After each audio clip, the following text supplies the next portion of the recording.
दोस्तों, भारत में इस समय चुनाव का माहौल है, लेकिन इस समय ऐसा लगता है कि दुनिया भी जानती है कि किसकी सरकार भारत में बनने वाली है। ऐसा हम क्यों कह रहे हैं, इसे समझ लीजिए। दरअसल अगले महीने 17-18 जून को इटली में G7 सम्मेलन आयोजित होगा और इटली की पीएम जॉर्जिया मेलोनी ने इस सम्मेलन के लिए पीएम मोदी को न्योता दे दिया है। बड़ी बात तो यह है कि पीएम मोदी ने इसे स्वीकार भी कर लिया है, लेकिन इस पूरे मामले में चीन की टेंशन बढ़ गई है, क्योंकि चीन ने जितने भी प्रयास किए वो सब फेल होते हुए नजर आ रहे हैं। चीन नहीं चाहता था कि मोदी भारत में तीसरी बार पीएम बने, लेकिन अब इटली ही नहीं, पीएम मोदी ने भी चीन का बीपी बढ़ा दिया है। दरअसल पीएम मोदी ने हाल ही में एक इंटरव्यू के दौरान कहा कि वो 4 जून को जब लोकसभा चुनाव का नतीजा आएंगे तो सबसे पहले शपथ लेंगे, इसके बाद वो इटली के न्योते पर G7 सम्मेलन में हिस्सा लेंगे।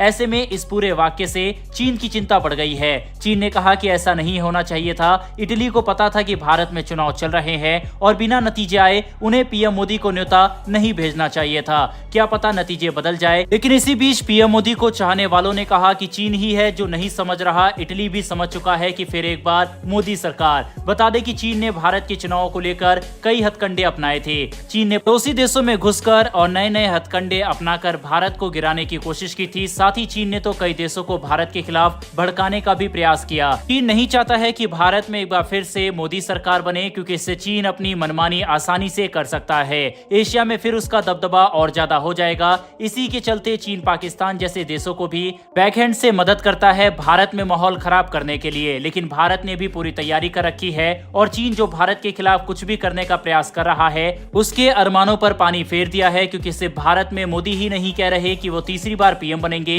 इटली ने भी न्योता भेजने के साथ इसे कंफर्म कर दिया है। चीन जो भारत के आसपास हलचल करके माहौल खराब करना चाहता था, भारत ने उसके ही कट्टर विरोधी फिलीपींस को ब्रह्मोस मिसाइल भेज दी। आर्थिक तरीके से चीन ने सोचा भारत को दबाएगा, उस पर भारत एक कदम आगे चला। अब दुनिया की बड़ी से बड़ी कंपनी भारत में निवेश करना चाहती है। कई रिपोर्ट्स में तो यह भी दावा किया जा रहा है कि भारत में हो रहे लोकसभा चुनाव को चीन ने हैक करने की भी कोशिश की थी, लेकिन उसकी कोशिश बेकार हो गई और सारी कोशिश करने के बाद चीन हार मान चुका है। चीन ने भी मान लिया है कि आएगा तो मोदी ही। वहीं भारत में चीन ने अब 550 दिनों से खाली पड़े राजदूत के पद को भर दिया है। चीन ने अपने राजदूत को भारत में भेज दिया है। हाल ही की रिपोर्ट्स में आया था कि चीनी मीडिया भारत के बाजारों को भी तेजी से उभरता हुआ करार दे रहे हैं। साथ ही मेक इन इंडिया की जमकर तारीफ की गई थी। ऐसे में साफ है कि इस समय चीन भारत में हो रहे चुनाव के माहौल से घबराया हुआ है। वैसे दोस्तों, आपके हिसाब से भारत में किस पार्टी की सरकार बन रही है? अपनी राय कमेंट बॉक्स में लिखकर बताइएगा। फिलहाल बढ़ते हैं हमारी दूसरी खबर की तरफ। दरअसल चीन को जवाब देने के लिए भारतीय सेना ने एक नई चीज को हासिल कर लिया है। भारतीय सेना जिस तरीके से पिछले 4 सालों में LAC पर निर्माण कार्य किया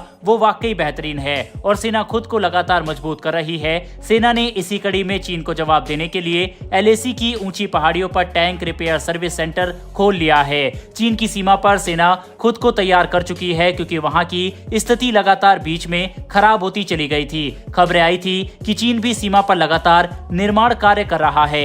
ऐसे में भारत की सेना भी शांत नहीं बैठी और तैयारी को पक्का किया। इसी कड़ी में यह खबर सामने आई है कि सेना ने टैंक रिपेयर करने के लिए LAC पर ही सेंटर खोल लिया है। सेना ने दुनिया के सबसे ऊंचे युद्ध के क्षेत्र में ये कामयाबी हासिल की है। भारतीय सेना ने 2 बख्तरबंद टैंक मरम्मत सुविधाएं स्थापित की है। यह एक रिकॉर्ड माना जा रहा है। चीन की सीमा के पास न्योमा में DVO सेक्टर में करीब 14,500 फीट की ऊंचाई पर वाहनों को रखने और उनकी रिपेयरिंग के लिए ये फैसिलिटी को स्थापित किया गया है। जिस इलाके में भारत की सेना ने ये कारनामा किया है वो दुनिया में टैंक और सेना के लड़ाकू हथियारों और वाहनों के लिए सबसे ऊंचा युद्ध का इलाका माना जाता है। इस वक्त सेना ने करीब 500 से ज्यादा टैंक इस इलाके में तैनात किए हुए हैं। भारतीय सेना ने चीन के साथ बढ़ते सीमा विवाद को देखते हुए इन इलाकों में बड़ी संख्या में टैंक, BMP लड़ाकू वाहन और QRT व्हीकल यानी क्विक रिएक्शन टीम के वाहनों को तैनात कर दिया है। ऐसे में अगर इन इलाकों में स्थिति बिगड़ जाए तो सेना को इन वाहनों को ठीक करने के लिए